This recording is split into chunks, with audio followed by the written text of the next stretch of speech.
Hello, this is the first of our Election Daily videos with the Belfast Telegraph, where we will be charting what happens in this Westminster election campaign in Northern Ireland. One of the interesting things about election campaigns is that there are elements which we know are coming up. There are things in the diary that we know are going to influence how people might vote or whether they vote at all. So you've got the party's manifesto launches, you've got campaign launches, you've got TV leaders debates, all of those sorts of things. But you also always have these things that come out of nowhere. You have people who make outbursts, people who are engaged in gaffes, people who say something particularly stupid, etc., etc. And interestingly, the Belfast Telegraph found ourselves involved in one of these moments late last week. There was judgment on Friday in Belfast High Court in a case which we took jointly with the Irish News against a really perverse Stormont law, which made it a criminal offence, meant that I could have been jailed for up to 6 months, I could have been fined thousands of pounds, and that was true of everybody in Northern Ireland, if we were to say Jimmy Savile was a paedophile. It was a bonkers law. It made no sense. It was perverse in every sense of the word. And it was also dangerous because this was criminalising people who in some cases were victims of sexual abuse from speaking out, waiving their right to anonymity, saying what actually happened to them, confronting their abusers, and crucially, trying to stop those people from in any way inflicting that on other people as it happened to them.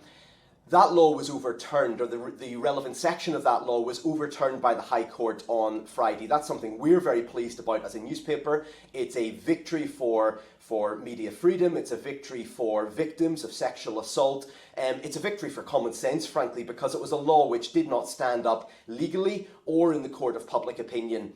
Today, interestingly, one of the most high-profile candidates in this campaign, Alliance leader Naomi Long, who is also the Justice Minister, that's a role that she's holding on to, unlike the Ulster Unionist stance, where their Health Minister, Robin Swan, has stepped aside to stand as a candidate here. Naomi Long today has been facing some awkward questions about this verdict. She was in the Assembly today. She was there not necessarily at her own choice, but she was there because the SDLP leader of the opposition, Matthew O'Toole, tabled an urgent question for her to appear in the Assembly chamber to answer questions about this judgment. She was asked principally whether she would be appealing this judgment, and in short, her answer was that she might. She's thinking about it, she's talking to her lawyers about it, and she will not rule that out. Now, there were questions around the public, the cost to the public purse of that. That would be a very significantly expensive decision, potentially. But it's about much more than money, this. This is about victims and it's about media freedom. We obviously feel very strongly about this because we spent a lot of money taking this to the High Court, something that we would almost never do with a law. No matter how strongly we felt it was a bad law, we would not do that. And frankly, we couldn't do that. We do not have the resources to do that regularly. But this is an issue that impacts on us, it impacts on you and our right to tell you what is happening in Northern Ireland, and it really impacts most severely on people who do not have the resources to challenge this in court, people who in some cases are incredibly vulnerable, do not have lots of money, and would not even know where to start in some cases in challenging something of this nature.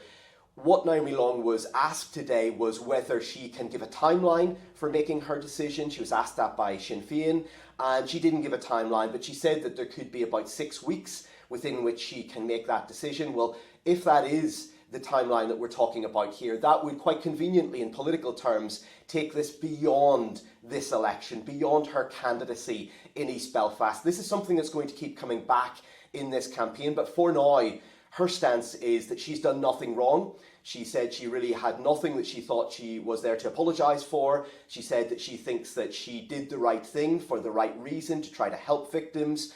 What's clear, I think, to most people looking at this objectively, and certainly was clear to the judge looking at this from an objective position, was that whatever about the intent here, and I think there are very strong arguments that she did mean to help victims here, this didn't help them. It did quite the opposite. It's now been struck down. It now is not law, but if it's appealed, potentially this is going to come back. And so this is an example of something which was not on our minds as a major election issue. We did not know, even though we'd taken the case, that this was going to come to judgment quite so soon. The courts have acted very quickly here.